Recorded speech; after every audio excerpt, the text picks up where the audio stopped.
to let out feelings. So we really back here talking with the artist known as Laí, the coming of age album, talking about these toxic love ties, and y'all know that R. Kelly he didn't release. His files done got released. So there's a lot of different perspectives, and we have an artist in the entertainment industry here, the artist known as Laí, who, if we think about it, and if you really look at it, is really his demographic. She's 20 years old. She just turned 20 like 6 months ago. She started making this music when she was 17 years old. At the time, she was homeless, really wanted somebody to really be there for her while she made her music and had her voice. She could have easily been anybody's victim, but she didn't. Now, she's had situations that are toxic, but let's hear from the artist known as Laí. So, you looked at the documentary. Let's get your perspective. What did you think? Well, first of all, from what I've known about R. Kelly, like my generation anyway, like I grew up, my older sister really kind of was in it, like the 90s. She really, really liked it. So I kind of heard like a little bit, and I didn't really, the allegations and stuff, the things that I saw, it happened like after I was born. Like, so he was going through this stuff when I was little. I didn't know about it. And then as I grew up, I heard little things, like things came out, but I didn't know if it was real. I just knew I liked his music. But now it's like, wow.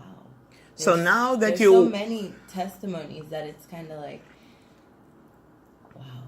So tell us about some of the things, because we've been saying that you're his actual, sorry to use this word, but target range. So have you been in these situations? Like, I heard that the first studio that you went to, you were pretty much required to drink and smoke when you got in there, or else you couldn't perform. Is that what happened? Oh, right. Because that was the vibe. Like, that was the vibe in the studio, and everybody was like, come on, you create more, like, it's mind expanding, you'll do this, like, and, I mean, I was just there, like, everyone was doing it, so I was like, okay, even though I have my own thoughts and everything, I was just like, I personally thought I'm safe enough, so why not? But it could have been. Okay. So we have some other people at the table, but we're going to focus on the artist. When you hear that perspective, what do you think when you hear that in order for her to make her first 3 songs, she had to actually go to a studio where they're like, nah, before you do anything, you got to drink this, you got to smoke this, you got to be totally out of your mind. What do you think when you hear that? What is your age group? Just say your age group, not your name or anything. What do you think? I mean, I don't know. I guess it depends on the artist. I guess some artists say they have creative genius when their mind is altered. Some artists say they're not as creative. So, Exactly. but overall, whatever makes you feel comfortable in an environment you feel is comfortable, like, that's everything. What about you? What do you think? Age group, late 20s. I can say, though, to make that a mandate for someone, especially it being their first time, I can tell that that actually involves a lot of predator intent, like malicious intent. To me, that's what it comes across. Men can be very vindictive, even women. But when you know you're dealing with a younger person, Right. especially someone who's underage and who's probably you're not entirely sure whether they been under the influence or not, or how they behave under the influence, or even people of older age, you understand that once you're under the influence, you fall more prey to a victim of any kind of sexual misconduct or behavior, or anything that you could be taken advantage of outside of your will, and because you're not thinking with a clear head. So at that point, it's not really so much about the art, the creativity.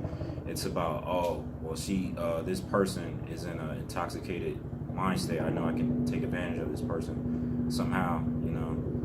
And I really feel it's unfair. And well, let's talk about that perspective, because I have two perspectives, and I'm 45 years old, and I have two perspectives. On the one hand, I totally agree with the second speaker in that sometimes different substances, depending on the artist, are mind expanding, and it allows them to cross that threshold from regular civilian to creative genius. And I feel like that's okay if you're doing it for yourself, because that's how it makes you feel. But once you impose that will on another person, especially someone who's very young and impressionable, then it takes it to the level of predatory, because remember, this is her first album. She's going into the studio, and it was not a choice. It was, wasn't it? Hey, this is what we do, and you got to do this, drink this, smoke this, let's go. Like, we're doing this. Right. Taking shots. So it's once you not make it a mandate. right. So it's not really at that Trust point. It's not a question. I remember this on people that she knows. She's not accustomed drinking hard liquor like that, and then it turns into a situation. If you're too inebriated, then you give consent, but do you really give consent? We're not really going to get into a lot of that. I really want to really think, because you've been in this situation, of girls like you and what you could possibly really say to them that lets them know, because you've been in toxic situations before, and we're just going to touch briefly on one or two of them so you know that it's real.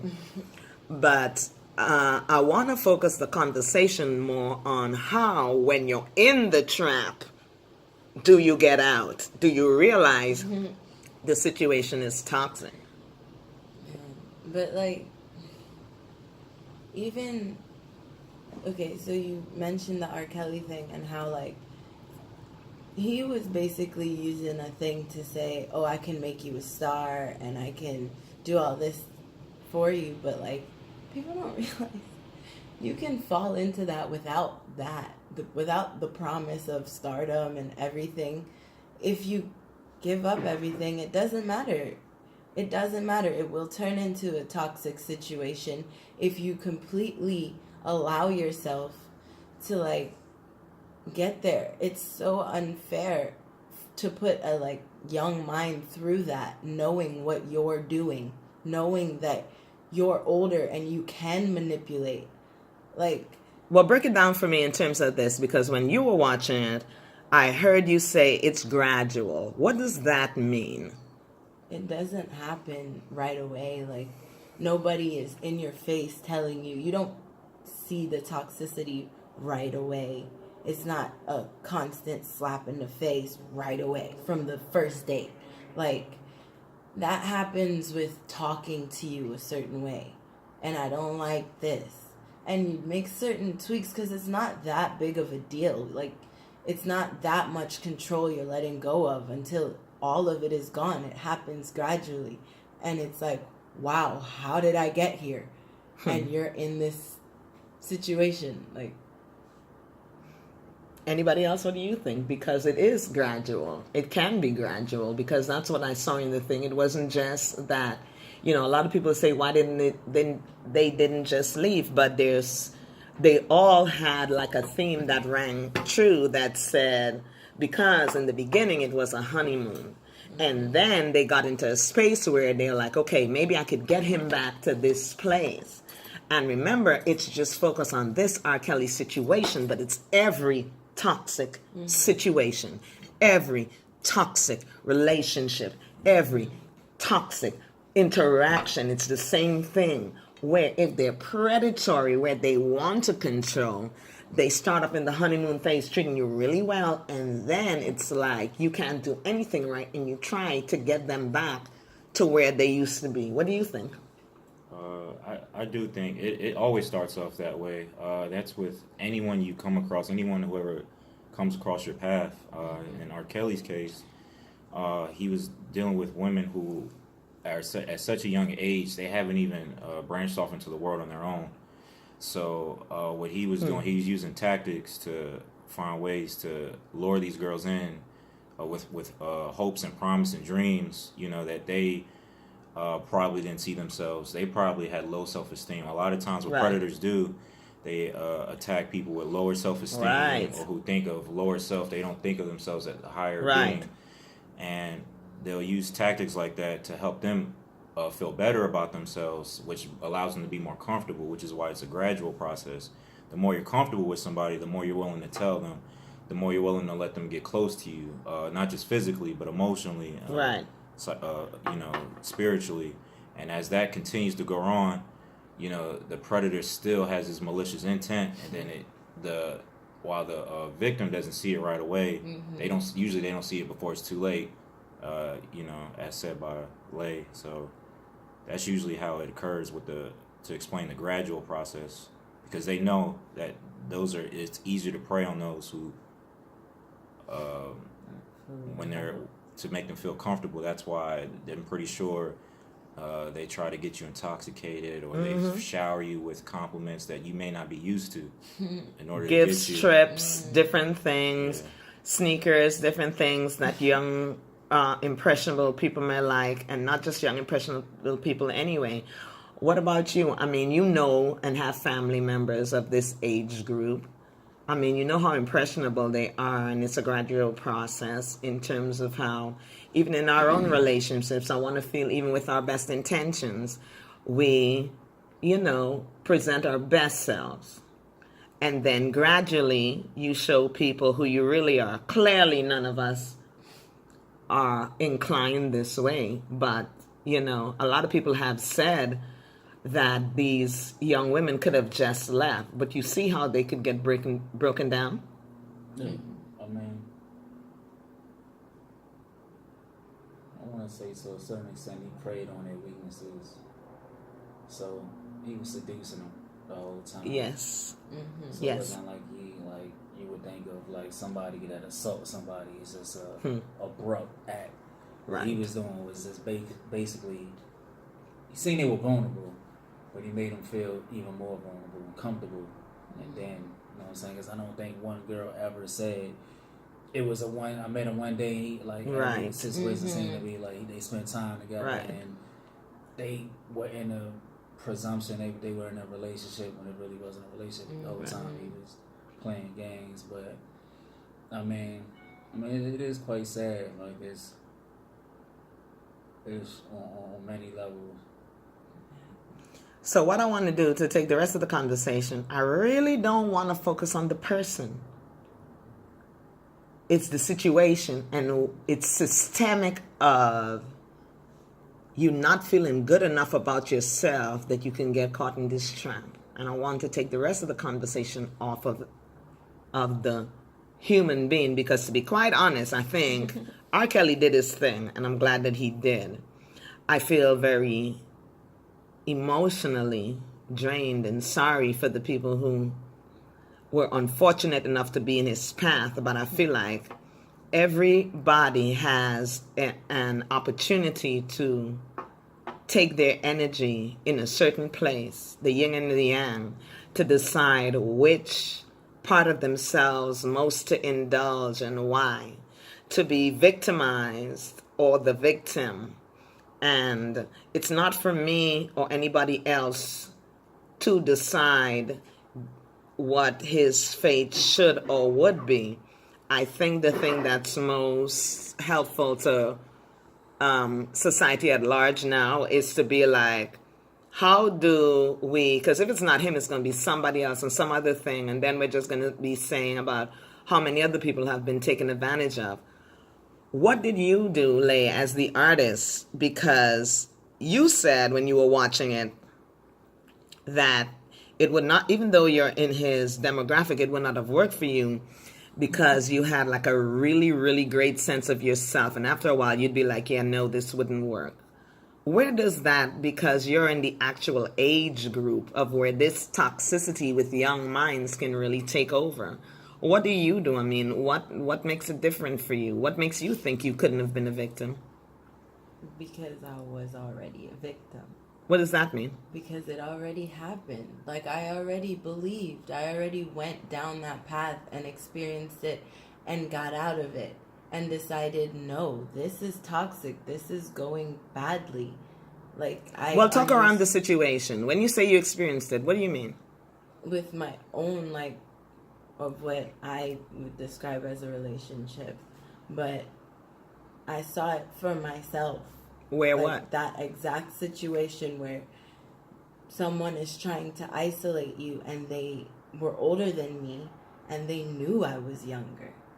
They knew from the beginning, and I didn't see that. I was like, oh, he's never done this before. Like, oh, it's okay. But when you think back now, I understood then. I said no. I was like, this isn't right for somebody to be trying to take me away from my family, to take my phone away and say I can't do these things. To actually be in it is the reason why I was like, now. And there wasn't even a promise of a dream. It was just a promise of love. So there was no money, there was no fame involved. That happened just out of everyday regular life. So I know now that I would never be in that situation again because I have a much louder voice now. I didn't even have a voice back then, and I just walked away silently. Like, I just disconnected myself from the situation and said, you know, I think I wasn't even doing it for the right reasons at the time. So have you been in abusive situations? Yes. And without calling any names, tell us how abusive. Have you ever been hit before? I've been pinned down. Okay. Have you ever felt like you've been in a hostage situation? Yes.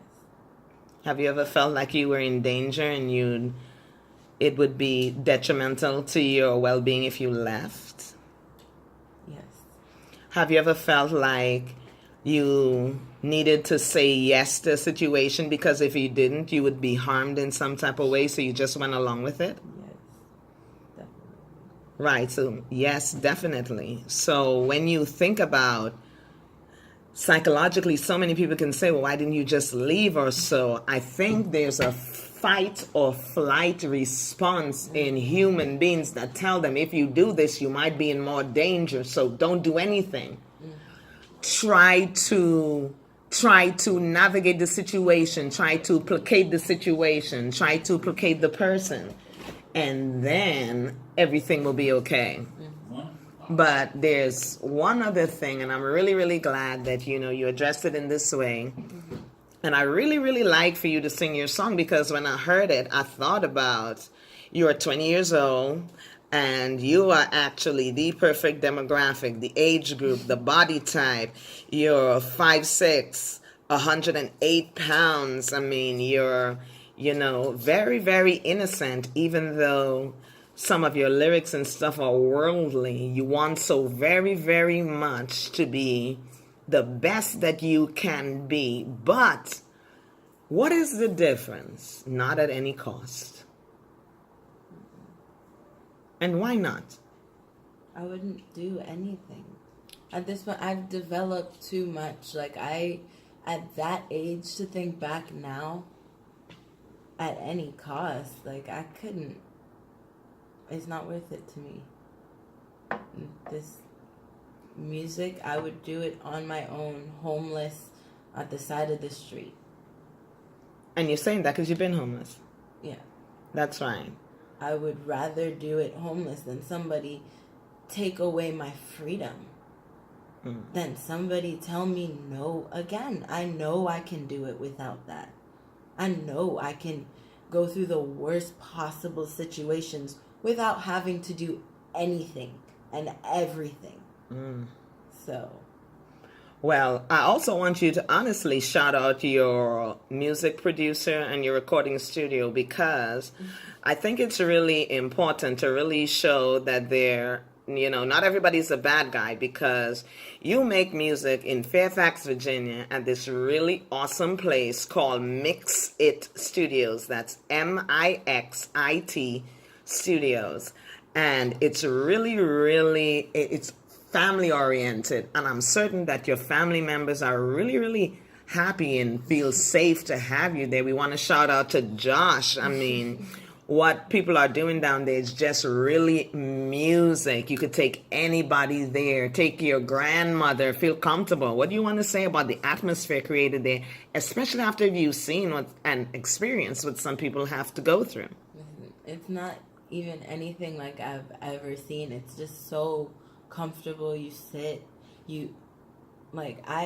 I'm developing, so like I coach and stuff. It's somewhere that I can feel free to let my voice breathe. Those people in the studio before, they were trying to like make me open up by giving me drugs and alcohol and doing it that way.